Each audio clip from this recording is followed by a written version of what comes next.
Бисмилля, вальхамдулилля, вассалату вассаламу аля расулилля. Урматтуу мусульман бир тууганым, Аллах жолунда көп кайрымдуулук иштерди жасоо, берешен болуу, бул өтө фазилеттүү амал. Аллах Таала өзү жактырган, сүйгөн амал. Аллах Тааланын ыраазычылыгын алып келе турган амал. Инсандын даражасын бул дүйнө жана акыретте көтөрүүчү амал. Жана ошондой эле кыямат күнүндө бейишке алып келүүчү, бейиштен ийгилик берүүчү, инсанды тозоктон куткаруучу, инсанды кабыр азабынан сактоочу амал болуп эсептелинет. Инсандын жасаган күнөөлөрүнө кафарат болуучу, аны жууп кетирүүчү амал болуп эсептелинет. Жана ошондой эле бул садака инсандын көзү өткөндөн кийин дагы мына ошол жасаган жакшы иштеринин сообу артынан барып туруучу садака жария болуп эсептелинет.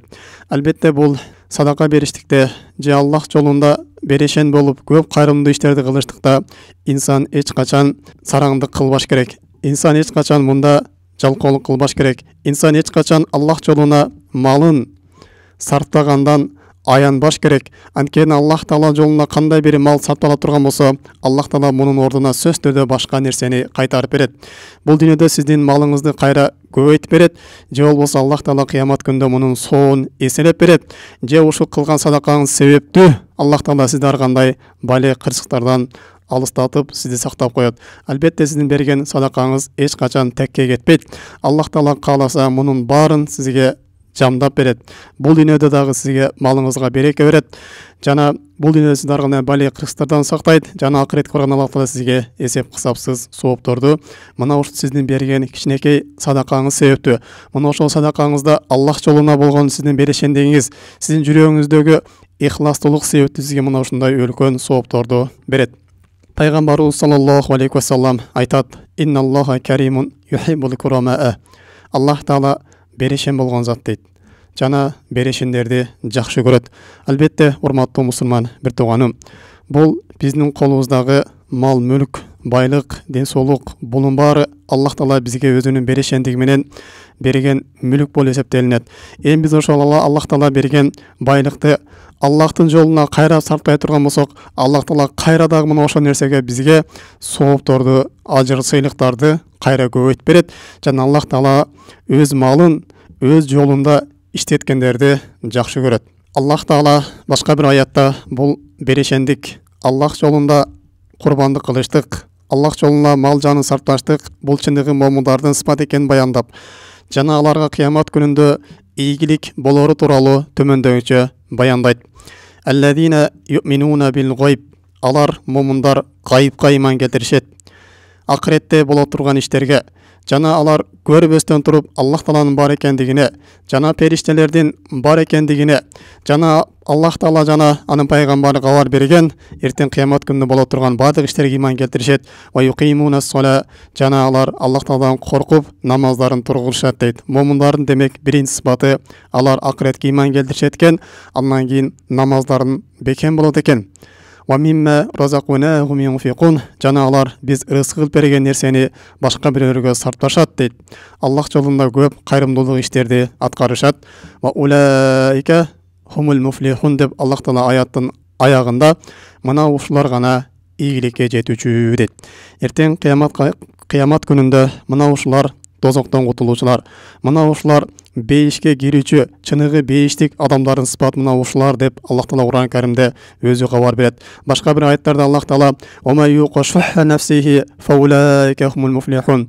Ким өз нафсысын сараңдыктан тазалай турган болсо дейт, анда мына ушулар кыямат күнүндө ийгиликке жетүүчүлөр деп Аллах Таала өзү мына ушундай бизге баяндап берген. Дагы урматтуу мусулман бир тууганым, пайгамбар саллаллаху алейхи ва саллям өзүнүн бир хадисинде бизге төмөндөгүчө кабар берет. Ахаббун насу илаллахи анфаухум. Аллах Таалага эң сүйкүмдүү болгон адамдар бул башка адамдарга өзүнүн пайдасы тийген дейт. Мейли ал кайсын тараптан болсун, адамдар мына ошонун пайдасын көрүп аткан болсо, мына ошол адамдын бир кызматынан пайдаланып жаткан болсо, мына ошол адамдын бир жакшылык жагын көрүп аткан болсо, адамдар мына ошол адамдын жасаган иштерин көрүп сүйүнүп аткан болсо, мына ошол адам Аллах Таалага эң сүйкүмдүү дейт. Вахабул амалу илаллахи сурурун tudkhiluhu ala muslim. Аллах Таалага эң сүйкүмдүү амал бул башка бир мусулманга кубаныч, сүйүнүч тартуулап коюштугуң дейт. Башка бир хадистерде Пайгамбар саллаллаху алейхи ва саллям афдалул амал, амалдардын эң жакшысы ан tudkhila ala akhikal mu'min sururun. Башка бир мусулман бир тууганын жүзүнө күлкү тартуулап коюштугуң дейт. Ау тaqdi anhu daynan, жанын карызын өтөп берип коюп, ау tut'imuhu khubzan, эгер ачка боло турган болсо анын курсагын тойгозуп коюп, мына ошентип башка бир мусулмандын муктаждыгын өтөп берип, анын жүзүнө бир күлкү тартуулап кое турган болсоң, бул Аллах Таалага эң сүйкүмдүү жана эң жакшы амалдардан дейт. Жана Аллах Таала башка бир аятында мындай дейт: "Ва ма анфaqtum min shay'in fa huwa yukhlifuh." Силер кандай гана нерсени Аллах жолуна сартпай турган болсоңор, Аллах Таала анын ордуна сөз түрдө кайтарып берет дейт. Эгер сиз Аллах жолуна 1 сом садака бере турган болсоңуз, Аллах Таала мына ошол нерсеңизге 10 эсе көбөйтүп сооп жазып берет. Жана ошол берген садакаңызды кайра сизге Аллах Таала көбөйтүп, өзүңүздүн колуңузга кайтарып берет. Же бул ошо берген садакаңыздын кандай бир жакшылыктар боло турган болсо, мына ошол нерсесин жазып, сизден ары кандай байлык кырсыктарды Аллах Таала көтөрүп коет. Сөз түрдө Аллах Таала бул берген садакаңыздын ордуна башка нерсени алмаштырып берет. Же сооп берет, же байлык кырсыкты сизден көтөрүп коет, же болбосо кыямат күнүндө сизге соопту жазып берет, же бул дүйнөдө сизге Аллах Таала мал жаныңызга береке берип, кайра да ушундай көбөйтүп берет. Башка бир хадистерде Пайгамбар саллаллаху алейхи ва саллям айтат: "Анфиq ya Bilal, la takhsha min zil arshi iqlalan." Ey Bilal, малыңды Аллах жолуна сартпагының дейт. Арш эсинен сенин малыңды азайтып коюшунан коркпоо дейт. Албетте бул малды садака бериштик менен ал мал азайбайт. Тескеринче ал мал кайра тазаланып, мына ошол малга береке кирет, жана мына ошол мал көбөйөт. Дагы урматтуу мусулман бир тууганым, бул садака берүү менен биз күнөөлөрүбүздөн жуулабыз, күнөөлөрүбүздөн тазаланабыз. Албетте ошол садаканы алып жаткан адамга караганда, ошол садакага муктаж болгон адамга караганда, биз садака берүүгө көбүрөөк муктажбыз. Биз күнөөдөн тазаланууга көбүрөөк муктажбыз. Биз күнөөдөн арылууга, биз соопко жетүүгө көбүрөөк муктажбыз. Ошол садака алып аткан адам бул дүйнөдө өзүнүн бир муктаждын гана бүтүрүп алууга, бир курсагын тойгозуп алууга, же бир кийим алууга муктаж боло турган болсо, ал эми биз ал адамга садака берүүгө андан да муктажыракпыз. Биз соопко андан да муктажыракпыз. Биз өзүбүздү күнөөдөн тазалоого андан да муктажыракпыз. Биз Аллах Тааланын райымына жакындоого, Аллах Таалага ибадат кылууга андан дагы өтүп көбүрөөк муктажбыз. Ошон үчүн бизден мурунку алымдар айтчу экен: эгерде бирөөгө садака берип туруп, мына ошонун үстүнөн өзүңдү жогору көрбөй турган болсоң, мына ошол берген садакаңа өзүң муктаж экендигиңди сезе турган болсоң, анда сенин садакаң кабыл болгон экен деп мына ушундай бизге кабар беришет эле. Дагы урматтуу мусулман бир тууганым, биз садака берүүдө эч качан аянбашыбыз керек. Эч качан бир сараңдык кылбашыбыз керек. Анткени урматтуу мусулман бир тууганым, биз бул дүйнө шахваттарыбызды кандыруу үчүн, бул дүйнөдө бир болбогон бир муктаждыктарыбызды өткөрүү үчүн, элдердин арасында бир мактанып калуу үчүн мал жаныбызды аябастан сартпайбыз. Бирок Аллах Тааланын ыраазычылыгына келгенде, өзүбүздү тозоктон куткарып калууга келгенде, бейиштик амалдарды аткарууга келгенде биз 1 сомубуздагы Аллах Таала жолунда аяп калабыз. Аллах Таала жолунда берген 10 сомубуз, 200 сом, 300 сомубуз бизге өтө чоң акчадай, миллиондой көрүнүп кетет. Албетте мунун баары урматтуу мусулман бир тууганым, биздин жүрөгүбүздөгү болгон бир имандын алыстыгы жана шайтандын васвасалары жана ошо мал дүйнөгө болгон биздин сүйүүбүздүн бир аламат белгиси болуп эсептелинет. Кимде мына ушундай мал жаны көзүнө жакшы көрүнүп, Аллах жолуна сарттоодон аянып, жүрөгүнөн кысынып аткан болсо, албетте Аллах Таала бул инсанга жакшылык каалап аптыр.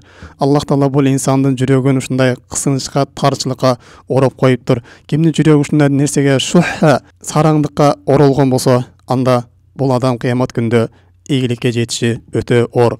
Дагы урматтуу мусулман бир тууганым, бизден мурунку алымдар мына ушинтип айтчу экен: "Ла тахкура мин садакати шайян лау хабба, факам мин хаббатин мин мисқала зарратин" деп.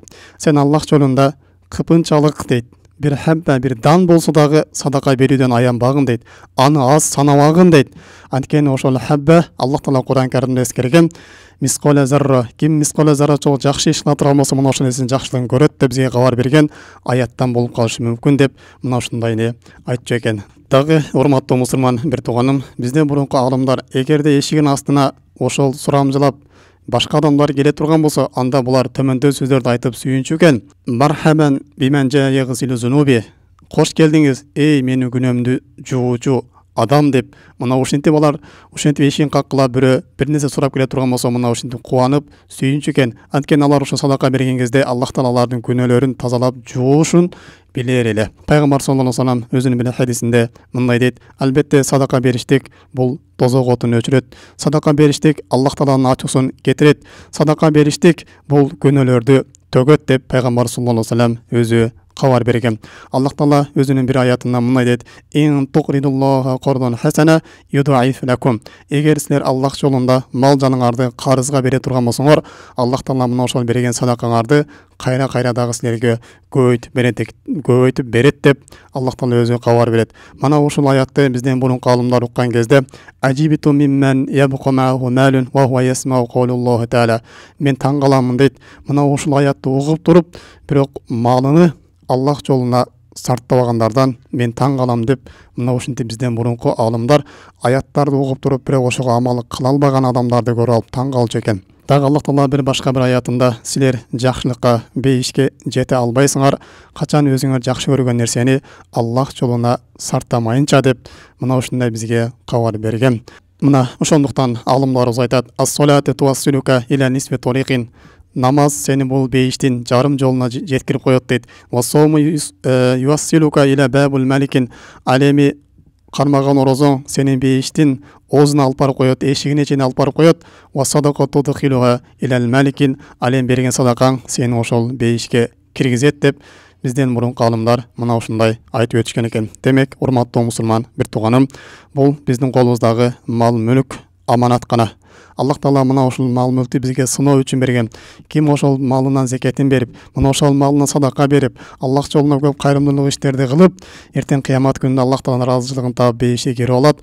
Же ким болсо мал мүлкүн аяп, сараңдык кылып, мал мүлкүн башка бир өзүнүн шахват напсылары үчүн гана пайдаланып, бирок Аллах Тааланын ыраазычылыгына келген кезде сараңдык кылып, өзүнү эртең тозоктон куткара албай, ушундай бир азапка душар болуп калат деп, бул мал жанды бизге Аллах Таала аманат иретинде берген. Албетте бул дүйнөнүн баары жок болуп кетүүчү.